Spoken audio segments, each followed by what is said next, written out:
새벽에 만난 하나님 오신 여러분들을 예수님의 이름으로 환영하고 축복합니다. 기도하겠습니다.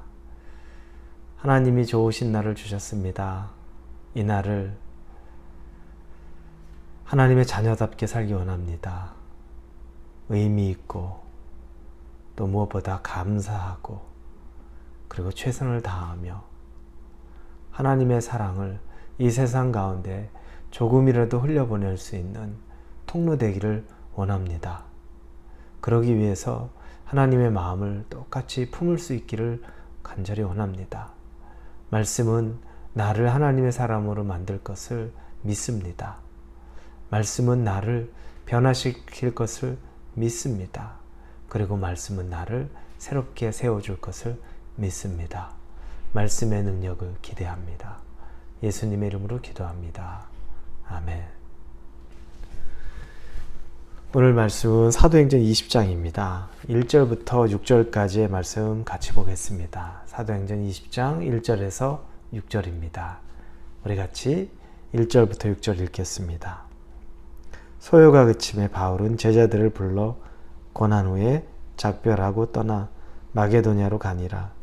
그 지방으로 다녀가며 여러 말로 제자들에게 권하고 헬라에 이르러 거기 석 달 동안에 있다가 배 타고 수리아로 가고자 할 때 그때에 유대인들이 자기를 해하려고 공모함으로 마게도냐를 거쳐 돌아가기로 작정하니 아시아까지 함께 가는 자는 베레아 사람 브로의 아들 소바더와 데살로니가 사람 아리스다고와 세군도와 더베 사람 가이오와 및 디모데와 아시아 사람 두기고와 드로비모라. 그들은 먼저 가서 드로아에서 우리를 기다리더라.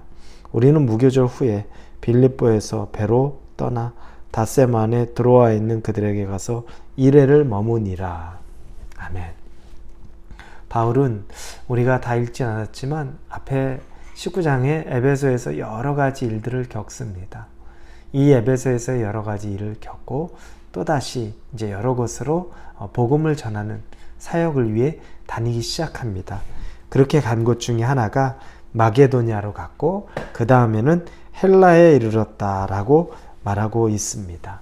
마게도냐와 헬라에 이른 그 바울의 모습인데 2절에 보니까 그 지방으로 다녀가며 여러 말로 제자들에게 권하고 헬라에 이르러 이렇게 써 있습니다.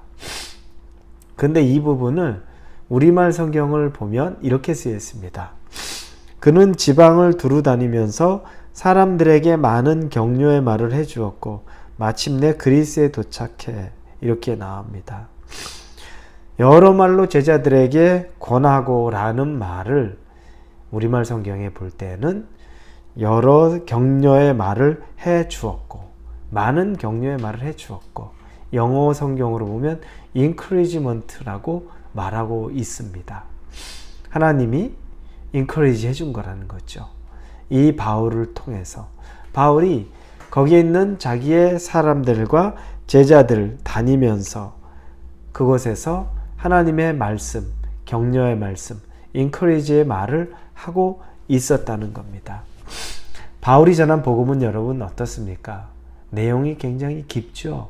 그리고 그 내용이 아주 우리의 마음을 후벼 팝니다. 그래서 우리 마음 안에 정말 우리의 약한 것과 우리의 악한 것과 우리의 연약한 이 모든 것을 다 끄집어낼 정도로 바울이 전한 그 복음의 메시지는 강력합니다. 예수 그리스도가 죄와 함께 할 수 없듯이 예수 그리스도의 복음은 죄를 같이 품지 않습니다. 그 죄들을 철저하게 구별하고 구분해 내는 거죠. 율법은 그렇습니다. 복음은 그렇습니다. 그런데 이 복음이 또 율법과 비슷한 부분이 있지만 또 다른 부분이 있습니다. 복음이 우리를 이렇게 아프게 후벼 파는 것 같은데 율법도 우리를 아프게 후벼 팝니다. 그래서 우리의 부족함과 죄악을 이 율법은 속속들이 드러내고 우리에게 그걸 보여주고 있습니다. 그리고 그걸 온전히 따르라고 말합니다. 그런데 율법은 다 따라갈 수가 없어요. 내가 따라가고 싶은데도 도저히 내 능력으로는 따라갈 수가 없습니다. 그래서 너무 가혹할 정도로 우리에게 감당할 수 없는 짐을 주는 경우가 있죠. 그래서 우리가 앞부분에 봤을 때 베드로가 이방 사람들에게, 이방인 기독교인들에게 할례를 행하지 말게 하자. 우리도 지을 수 없는 짐을 왜 이방인들에게 지어야 하느냐라고 얘기한 부분들, 바로 그와 같은 것들입니다. 신실하고 율법에 정말로 익숙해도 따라갈 수가 없는 것이 율법입니다. 복음과 율법이 우리를 이와 같이 몰아칩니다. 복음도 우리가 죄악과 구별되어야 되는 것을 막 몰아치죠. 그런데 차이가 있다면 오늘 본 복음은 우리를 격려합니다. 율법은 우리를 격려하지 못합니다. 율법은 우리를 자책하게 만들고 죄책감 속에 머물게 만들지만 복음은 우리를 인커리지합니다. 격려하게 만듭니다. 하나님의 말씀은 그 자체가 우리에게 격려, 인커리지가 됩니다. 여러분, 하나님의 말씀이 우리를 후벼 파는 것 같아도 그건 우리를 살리는 능력이고 우리를 세우는 능력이며 우리를 다시 격려하는 말씀이라는 겁니다.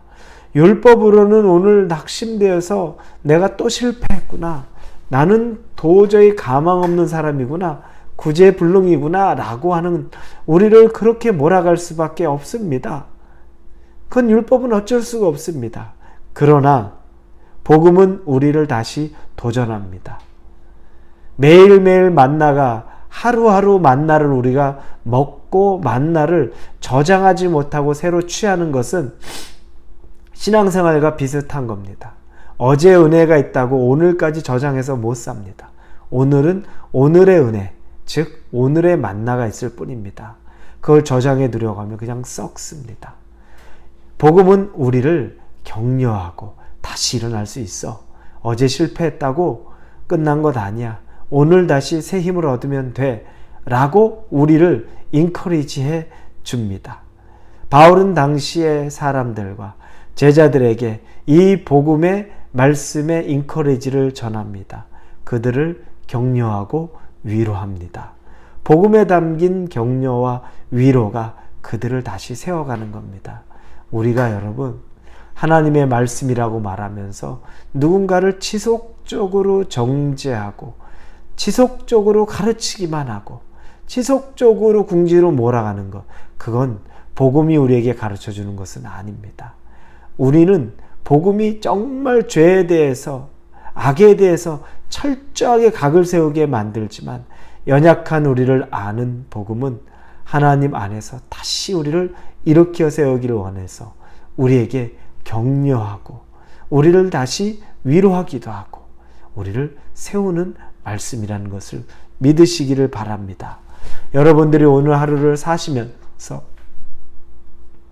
이 복음의 말씀의 능력으로 격려받으세요.